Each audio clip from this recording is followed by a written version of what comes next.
ఈ రోజు కల్తీ పాలు జరిగాయని తెలిసి ఆ 7 కుటుంబాలకి కూడా చంద్రబాబు గారు ఒక్కో కుటుంబానికి 10 లక్షల చొప్పున సహాయం చేశారు. That is Chandrababu Naidu. That is visionary Chandrababu Naidu గారు అంటే. బాణదంచా వెళితే ఒక్కో కుటుంబానికి దాదాపుగా 20 లక్షలు ప్రకటించారు చంద్రబాబు గారు. మీకు మళ్ళీ హెలికాప్టర్ లో వెళ్ళి తిరగలే చంద్రబాబు గారు. నేరుగా రాత్రి సమయంలో కూడా చంద్రబాబు గారు వెళ్ళారు. 20 లక్షల రూపాయలు చంద్రబాబు గారు ఇచ్చారు ప్రతి కుటుంబానికి. గతంలో మీరెందుకు చేయలేదు? మళ్ళీ సరే, ఇప్పుడు బాణదంగానే జరిగింది అనుకుందాం. జరిగింది కాకినాడ జిల్లాలో. మరి మీరేం చేస్తున్నారు? వెళ్ళొచ్చుగా.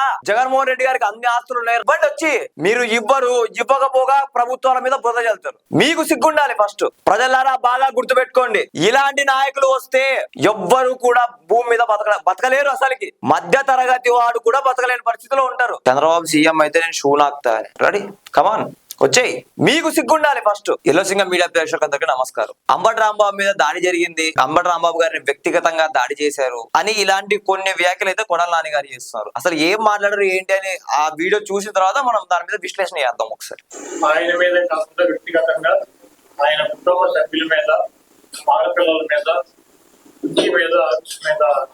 దాడి చేయడం, ఆడబిడ్డల మీద దాడి చేశారంటున్నారు. గతంలో మీరు నారా భువనేశ్వరి గారిని కానివ్వండి, పవన్ కళ్యాణ్ గారి పిల్లల మీద అయితేనేవ్వండి, ఇప్పుడు ఒక వ్యక్తి దాదాపుగా 42 సంవత్సరాల రాజకీయ అనుభవం ఉన్నటువంటి వ్యక్తిని ఎంతో ఫాలోయింగ్ ఉంటది. ఇప్పుడు మీకే ఉందిగా, కొడాలి నానికి ఉంది, అంబటి రాంబాబుకి ఉంది, జగన్ కి ఉంది. అంటే మిమ్మల్ని ఏమైనా అంటేనేమో అన్ని మూసుకొని కూర్చోవాలి, ఇక్కడ సైలెంట్ ఉండాలి. ఇక ఓకే, వైఎస్ఆర్సీపీ వాళ్ళు తిడతారు, మనం పడాలి, ఇలా ఉండదండి రాజకీయంలో. మీరు ఎంతో వారు కూడా అంతే ఉంటారు. జగన్మోహన్ రెడ్డి మీకెంతో, చంద్రబాబు గారు అంటే వాళ్ళకి అంతే ఉంటుంది. మీ నియోజకవర్గంలో కొడాలి నాని ఎంతో, మా నియోజకవర్గంలో మా నాయకుడు అంతే గొప్ప. మాకు ఇంటి మీద దాడి చేశారు అని అంటున్నారు కదా, ఏ నేపథ్యంలో దాడి చేశారు ఇంతకి? అంటే చంద్రబాబు గారిని ఎలా పడితే అలా మాట్లాడేసి మన మీద మనమే కేసులు పెట్టించుకొని, అంటే ఇలా చేస్తే ఇక అయిపోయింది అనుకుంటారా? రాజకీయానికి ఒక పద్ధతి ఉంటుంది, దానికి రాజకీయానికి కూడా. అంబటి రాంబాబు గారు అరెస్ట్ అయిన తర్వాత బయటకు వచ్చి ప్రెస్ మీట్ పెట్టి అంతా కేలకతం దుకాన్ బంద్. నువ్వు ఈ రోజు బయటకు వచ్చి అంబటి రాంబాబు గారిని దాడి చేశారు, ఆయన దాడి చేసింది ఒకసారే. మీ వైసీపీ వాళ్ళు వచ్చి 40 సార్లు దాడి చేస్తున్నారు రోజు ఇంటి మీద కూర్చొని. ఆయన రోజు నిజంగా దాడి చేస్తారు, 40 సార్లు దాడి చేస్తారు ఇంటి మీద. గతంలో కొడాలి నాని ఓడిపోయిన తర్వాత 2019 నుంచి 2024 వరకు కొడాలి నాని అనేటువంటి వ్యక్తి రాజకీయంలో ఎమ్మెల్యే స్థానంలో ఉన్నాడు. కానీ 2024లో ఓడిపోయిన తర్వాత నుంచి 2026 వరకు ఎక్కడే కానీ కనపడలేదు.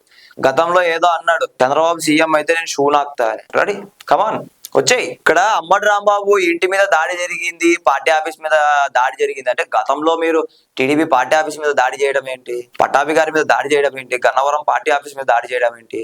ఇవన్నీ మీకు దాడులు కాదు కదా, గోళీలాటలు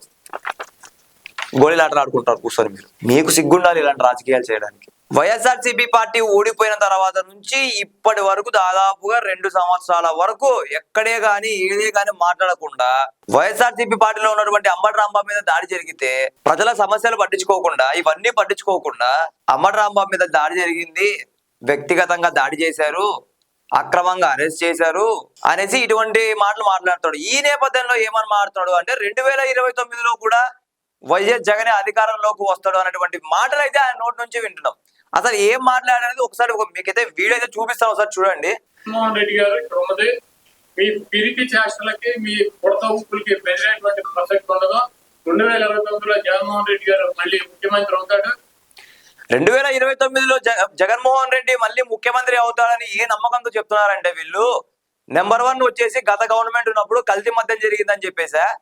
కల్తీ మద్యం పేట 30 మంది ఆడబిడ్డల తాలిబొట్లు తెంపేశారని చెప్పేసా. కల్తీ మద్యం తయారు చేసినటువంటి జోగి రమేష్ ఉండటం వల్ల అంటారా గెలవటం? లడ్డు కల్తీ జరగడం అంటారా?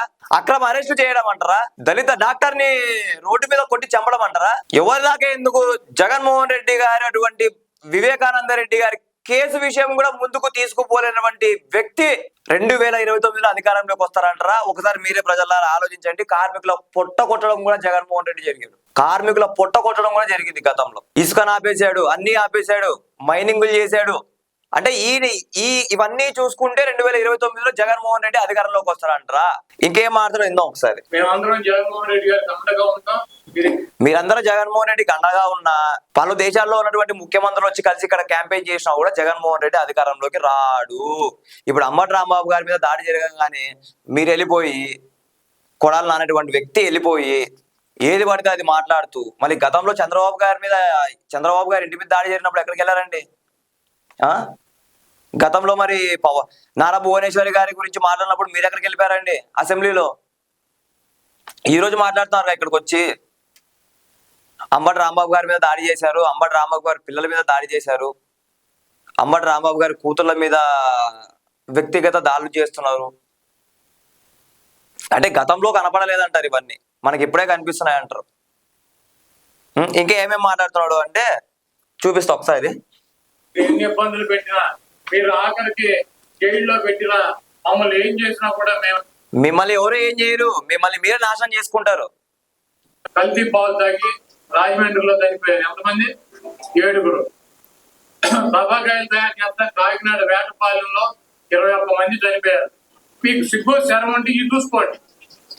సిగ్గు శరం ఉంటే ఇవి చూసుకోవాలన్నావుగా, ఇప్పుడు సిగ్గు శరం మీకుంటే నేను చెప్తా మీరు ఏమేమి చూసుకోవాలో. గతంలో కల్తీ మధ్య జరిగినప్పుడు 30 మంది ఆడబిడ్డల బొట్లు జరిపేసినప్పుడు మీరేం చేశారు? ఈ రోజు కల్తీ పాలు జరిగాయని తెలిసి ఆ 7 కుటుంబాలకి కూడా చంద్రబాబు గారు ఒక్కో కుటుంబానికి 10 లక్షల చొప్పున సహాయం చేశారు. That is Chandrababu Naidu, that is visionary Chandrababu Naidu గారు. అంటే బాణసంచా వెళితే ఒక్కో కుటుంబానికి దాదాపుగా 20 లక్షలు ప్రకటించారు చంద్రబాబు గారు. మీకు మళ్ళీ హెలికాప్టర్లో వెళ్ళి తిరగలే చంద్రబాబు గారు, నేరుగా రాత్రి సమయంలో కూడా చంద్రబాబు గారు వెళ్ళారు. 20 లక్షల రూపాయలు చంద్రబాబు గారు ఇచ్చారు ప్రతి కుటుంబానికి. గతంలో మీరెందుకు చేయలేదు? మళ్ళీ సరే ఇప్పుడు బాణసంచానే జరిగింది అనుకుందాం, జరిగింది కాకినాడ జిల్లాలో, మరి మీరేం చేస్తున్నారు? వెళ్ళొచ్చుగా. జగన్మోహన్ రెడ్డి గారికి అన్ని ఆస్తులు ఉన్నాయి, బండి వచ్చి మీరు ఇవ్వకపోగా ప్రభుత్వాల మీద బురద చల్లుతారు. మీకు సిగ్గుండాలి ఫస్ట్. ప్రజలారా బాగా గుర్తుపెట్టుకోండి, ఇలాంటి నాయకులు వస్తే ఎవ్వరు కూడా భూమి మీద బతకలేరు. అసలుకి మధ్య తరగతి వాడు కూడా బతకలేని పరిస్థితిలో ఉంటారు. ఇంకేం మాత్రం చూద్దాం. ఇటువంటి కార్యక్రమాలు జరగకుండా ప్రజలు ఇబ్బంది పడుతున్నటువంటి ప్రజలు ఎక్కడే కానీ ఇబ్బంది పడలేదు. ఎక్కడ కష్టం ఉంటే అక్కడ చంద్రబాబు గారు కనబడుతున్నారు, ఎక్కడ మధ్య తరగతి కుటుంబాలు ఇబ్బందులు ఉంటే అక్కడ చంద్రబాబు గారు కనబడుతున్నారు. కల్తీ మద్యంలో గతంలో జరిగినటువంటి 30 మంది ఆడబిడ్డలకు కూడా మీరు పట్టించుకోలేదు. అప్పుడు మీరు ఇవ్వచ్చుగా.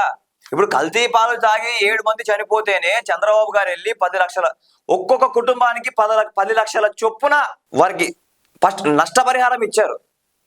గతంలో మీరు ఎందుకు ఇవ్వలేదు? 30 మంది కదా, ఒక్కొక్కరికి 1 లక్ష వేసుకున్నా కూడా 30 లక్షలు అవుతుంది కదా కొడాలి నాని గారు. ఇది నేను నేరుగా అడుగుతున్న సమాధానం, ఇది సమాధానం చెప్పాలి మీరు దీనికి. బాణసంచా పేలిన కార్యక్రమంలో ప్రజల్ని పట్టించుకోవాలి, లేకుంటే సిగ్గు లేదు. ఎస్, మీకుందిగా సిగ్గు. సిగ్గుంటే మీరు ఇచ్చారుగా, ఒక్కొక్క కుటుంబానికి 30 లక్షలు ఇచ్చారుగా. 18 మందికి ఇచ్చారా మీరు? బాణసంచా పేలి చనిపోతే 18 కుటుంబాలకు మీరు ఇచ్చారా? ఎస్, మేము ఇచ్చాం, గర్వంగా చెప్పుకుంటాం. 18 మంది చనిపోతే దాదాపుగా చంద్రబాబు గారు రాత్రి వెళ్ళి ఒక్కొక్క కుటుంబానికి 20 లక్షల చొప్పున ఇచ్చాడు. ఇలాంటి నాయకుడిని మనం గెలిపించుకొని మంచి చేశాము. గతంలో ఏదైతే ఉందో నారా భువనేశ్వరి గారిని అసెంబ్లీ సాక్షిగా మీరందరూ హేళన చేస్తూ మాట్లాడినప్పుడు రానటువంటి ఆడబిడ్డలను అడ్డం పెట్టుకొని రాజకీయాలు చేసేది మీరు, మేం కాదు.